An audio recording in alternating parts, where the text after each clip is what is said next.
Hello, welcome back to Marathon Man, where I'm going through the history of James Bond, looking at every novel and film in release order, as well as doing little pit stops along the way to take a look at various other media that may have come out in between. And you join me at what is probably the most unique Bond story on the marathon so far.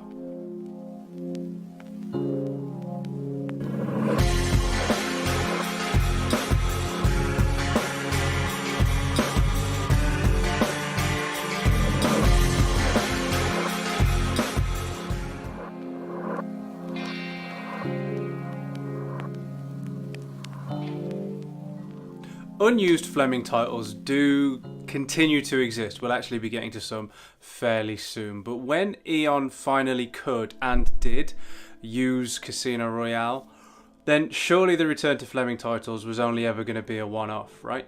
Because there were still some unused Fleming titles that had no legal ramifications if they did use them, and they still didn't.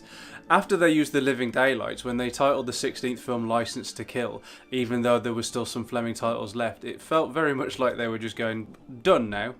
Yep, they may have considered the title The Property of a Lady for Dalton's third Bond film, but that never materialised, and the plot of The Property of a Lady was used for the film Octopussy anyway. The plot of Risico was used for half of the film For Your Eyes Only. 007 in New York didn't rematerialise until the late 90s, and the title isn't great anyway. The Hildebrand Rarity saw Milton Crest and some of his foibles adapted for the film License to Kill, but the title wasn't particularly Bondian. And Quantum of Solace, well, yeah, now of all of the titles that were left at that point, I did always think that Quantum of Solace was the strongest one. But plot-wise, it's such a vast departure from what we expect from the Bond series that if anything were to be mined from it, like story beats would really only cover about a minute of characters' backstory.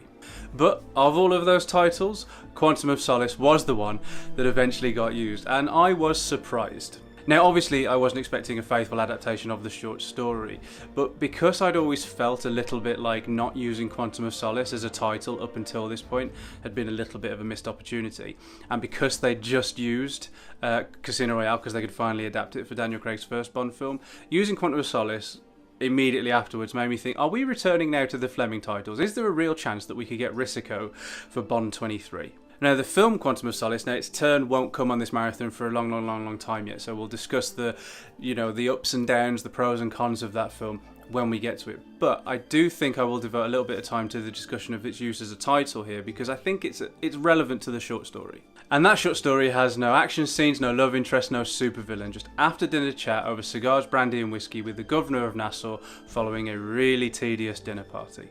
Now, Fleming was apparently an admirer of the writer W. Somerset Maugham, himself an operative for the Secret Service at one time, and in Quantum of Solace, Fleming attempted to emulate Maugham's style. The governor, who Bond suspects is acutely aware that the two men have got very little to say to each other, tells Bond an anecdote about a man he once knew who married an air hostess, and the marriage descended into utter toxicity. And that's basically it, plot-wise. To write this off completely on those grounds does the story a little bit of a disservice, I think, because Fleming still tells the story brilliantly well. Now, I'm not familiar with Maugham's style, I've never read any of his work, so how successful Fleming is at emulating it, I'm not qualified to say. But Fleming is a strong writer himself, so turning his attention to the story of a marriage falling apart completely, he still manages to bring that to life in the same way as he can bring to life the dastardly supervillain plot of Dr. No. But simply, his talents of a writer don't desert him just because he's writing a different type of story here. Now, like Bond, who begins the evening bored but then gets slowly drawn into the story, so do I. And because of that, I feel like this is one of Fleming's more successful attempts at putting the reader in Bond's head. Because whenever I do read Quantum of Solace, and indeed the first time I ever read it, I did sort of question what Fleming was doing and where the hell this was going and why on earth should I be interested. And then through the telling of the story, the governor draws Bond in, and it's not the governor telling the story, of course, it's Fleming, and Fleming draws me in. So in that respect, I have exactly the same experience reading it as Bond has. When the governor begins telling his story, it's perfectly ordinary to roll the eyes. For all we know, this could be just as boring as Bond is expecting. And then it kind of isn't. Yeah, there's no criminal element, and there's no world superpower at threat from nuclear war, and there's no showdown with a towering villain. But the story of Philip and Rhoda Masters is still written and told well enough to keep the attention. And in telling the story, the governor believes it's the perfect illustration for what he calls the law of the quantum of solace, which is, yeah, that is a pretentious term, but it's not exactly presented as anything but. In the story, it's presented as a pretentious term as well. And it reminds me of one of my favourite bands is Idlewild. I don't know if you're familiar. And about 20 years ago, they released their new single after a couple of years away called Love Steals Us From Loneliness. And I remember going, what an awful title, what a stupid, stupid title. And then in the chorus, the line is, you said something stupid like, love steals us from loneliness. And I think that's the same here. It is sort of like, God, that's a pretentious term, but it's sort of meant to be. So while the title itself can then feel pretentious, that pretentiousness is explained within the story. For those of you that aren't aware, the law of the quantum of solace, according to the governor in this story, is that the trace amount of comfort left in a relationship, the tiniest amount of humanity, however small, if it's present, that's enough to save the relationship. When that's gone, when that's completely extinguished, the relationship is unsalvageable. And so the use of the title for the Bond film, I thought, was actually pretty good. I didn't really need the organisation to be called Quantum to justify it further. Just the idea that Bond isn't actually out for revenge, but he's just out for closure, that was enough. And I do think he was out for closure and not revenge. But again, we'll talk about that more when the film's turn comes on the marathon. Now, I've got the impression that this short story isn't all that popular among Bond fans. And I do get it. It's not unreasonable to expect certain things from a Bond story. It's why we're Bond fans in the first place. There is something in there that drew us to it. And so when we're presented with an entry that doesn't have any of those things, then yeah, okay, I can understand some people feeling a little bit put out. But when something comes along occasionally and doesn't conform to the formula, then I always think it's worth hearing out. This is an entirely different genre, a completely different type of story, and Bond is just sort of like plonked into it. And as an exercise, I do think it's laudable to try that, but it's only successful if it's any good. And I do think this one is. Like I said, it isn't as if Fleming forgot how to write when he was putting this one together. He was deliberately trying something new. And I actually think the idea of taking Bond, who has seen and done so much and experienced all manner of danger, sitting down and listening to a lengthy story from a man that he finds quite dull, it becomes quite compelling. I think what I'm trying to say is that the ordinariness of the story that Bond is told and that we're told by proxy actually becomes quite extraordinary for this series by definition.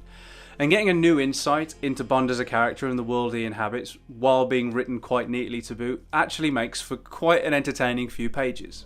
Like, I've made mention a few times in these videos about how the Bond phenomenon is knocked by certain detractors for its formula, but once the surface is scratched, it becomes obvious that that formula is actually far more varied than first appears, and some entries smash it to pieces. One of the quietest and least outlandish entries smashes that huge, enormous Bond formula to smithereens, which is no mean feat. And yeah, on first inspection, this story may appear dull, but as it goes on, as the story itself outlines, there's a very big difference between appearing dull and being dull. And I think this one is actually quite far away from being dull. So yeah, I do wish this one was more highly thought of, because I actually think there's a lot more going for it underneath the facade that there isn't. See, I doubt this one was ever going to be an episode of the James Bond TV series that Fleming built a lot of this short story collection out of. I think this one was always going to be written for the page. And as such, of the 3 short stories so far, this one feels like it's being truest to itself. The way this story ends from how it begins shows what a journey Bond and the reader have actually been on. Towards the start of his story, the governor repeatedly stops himself to say, "I'm sorry if this is boring you," and it's almost as if Fleming was anticipating and trying to head criticism off at the pass. And if that's the case, he really didn't need to do it, because all it serves to do is just get in the way, and it reaffirms to those who feel turned off by this story that they should be.